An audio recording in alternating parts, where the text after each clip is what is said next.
കൊച്ചി കളമശ്ശേരി പരിസരത്ത് മൃതദേഹം കണ്ടെത്തിയ സംഭവത്തിൽ പോലീസിന് ഹൈക്കോടതിയുടെ വിമർശനം.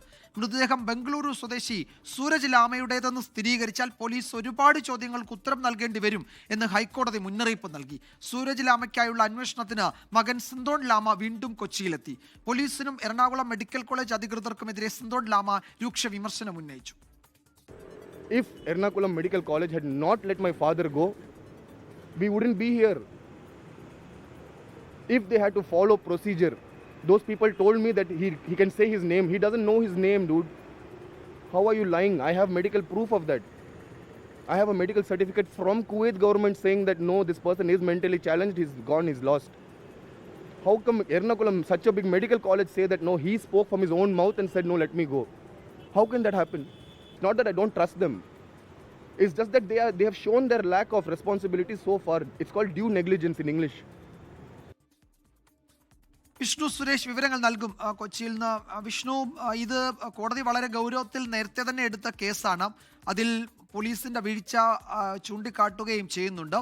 ശാസ്ത്രീയ പരിശോധനയൊക്കെ നടത്തി മാത്രമേ ഇനി ഇത് സൂരജ് ലാമയാണോ എന്ന് അന്തിമ നിഗമനത്തിലേക്ക് എത്താൻ കഴിയൂ. പക്ഷേ കോടതി നൽകുന്ന മുന്നറിയിപ്പ് അങ്ങനെയാണെങ്കിൽ പോലീസ് കുറേയധികം ചോദ്യങ്ങൾക്ക് മറുപടി നൽകേണ്ടി വരും എന്നാണ്. അപ്പോൾ വളരെ ഗൗരവത്തിൽ ഈ വിഷയത്തിൽ ഹൈക്കോടതിയുടെ ശ്രദ്ധ പതിഞ്ഞിട്ടുണ്ട്, അത് തുടരുന്നുണ്ട് എന്ന് തന്നെയാണ് നമ്മൾ കരുതേണ്ടത് ഈ നിരീക്ഷണങ്ങളിൽ നിന്നല്ലേ? വിജയകുമാർ, ഈ ഹർജി ഇതിനു മുമ്പ് പരിഗണിച്ച ഘട്ടത്തിൽ ജസ്റ്റിസ് ദേവൻ രാമചന്ദ്രൻ പറഞ്ഞത് സൂരജ് ലാമയെ കണ്ടെത്തുന്നത് വരെ ഈ കോടതിക്ക് വിശ്രമമില്ല എന്നാണ്.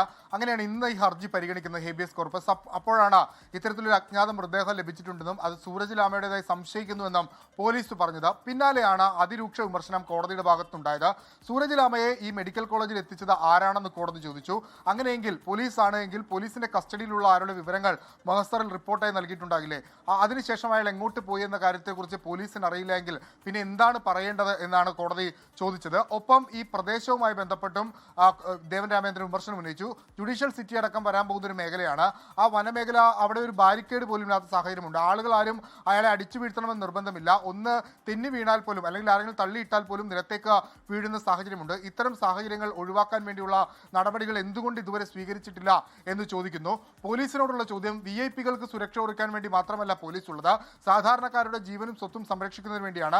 അതിവിടെ നടന്നിട്ടുണ്ടോ എന്ന് കോടതി സംശയിക്കുന്നു. പക്ഷേ ഇപ്പോഴും കോടതി കരുതുന്നത് ഇത് സൂരജ് ലാമയുടെ മൃതദേഹമല്ല എന്നാണ്. അതങ്ങനെയല്ല, അത് സൂരജ് ലാമയുടെ തന്നെയെങ്കിൽ ഈ ചോദ്യങ്ങൾക്ക്, ഒരുപാട് ചോദ്യങ്ങൾക്ക് പോലീസ് ഉത്തരം പറയേണ്ടി വരും. പ്രധാനമായും തൊട്ടടുത്ത് നിന്നാണ്, അതായത് കാണാനില്ല എന്ന് പറഞ്ഞതിന് തൊട്ടടുത്ത് നിന്നാണ് മൃതദേഹം ലഭിച്ചിരിക്കുന്നത്. പിന്നെ എന്തിനാണ് നിങ്ങൾ ഈ ശബരിമല സന്നിധാനം പോലുള്ള പ്രദേശത്തൊക്കെ പരിശോധന നടത്തിയത്? നിങ്ങൾ കൃത്യമായി പരിശോധന നടത്തിയിട്ടില്ല എന്നൊരു സൂചന പറയാതെ പറയുകയാണ് കോടതി ചെയ്തിട്ടുള്ളത്.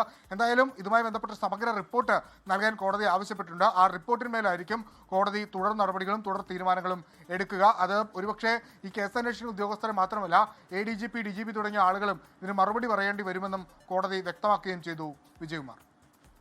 യെസ്, വളരെ പ്രധാനപ്പെട്ടത് തന്നെയാണ്. മൃതദേഹം ബംഗളൂരു സ്വദേശി സൂരജ് ലാമയുടേതെന്ന് സ്ഥിരീകരിച്ചാൽ പോലീസ് ഒരുപാട് ചോദ്യങ്ങൾക്ക് ഉത്തരം നൽകേണ്ടി വരും എന്നാണ് ജസ്റ്റിസ് ദേവൻ രാമചന്ദ്രൻ ഇന്ന് പോലീസിനൊരു മുന്നറിയിപ്പ് എന്ന നിലയിൽ തന്നെ നൽകിയത്. അത് ശാസ്ത്രീയ പരിശോധനയ്ക്കൊക്കെ ശേഷമേ സ്ഥിരീകരിക്കൂ. അദ്ദേഹത്തിൻ്റെ മകൻ സന്തോൺ ലാമ ഇവിടെ എത്തിയിട്ടുണ്ട്. അദ്ദേഹം ഇപ്പോഴും ആ പിതാവിനെ തിരയുകയാണ്.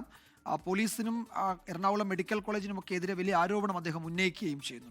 ലോകത്തെവിടെയായാലും ഏത് സമയത്തും 24 വാർത്തകളും ഓഗ്മെന്റഡ് റിയാലിറ്റി പാക്കേജുകളും എക്സ്പ്ലെയിനറുകളും വിശദമായി കാണാൻ ഞങ്ങളുടെ YouTube ചാനൽ നിങ്ങൾക്ക് സബ്സ്ക്രൈബ് ചെയ്യാം.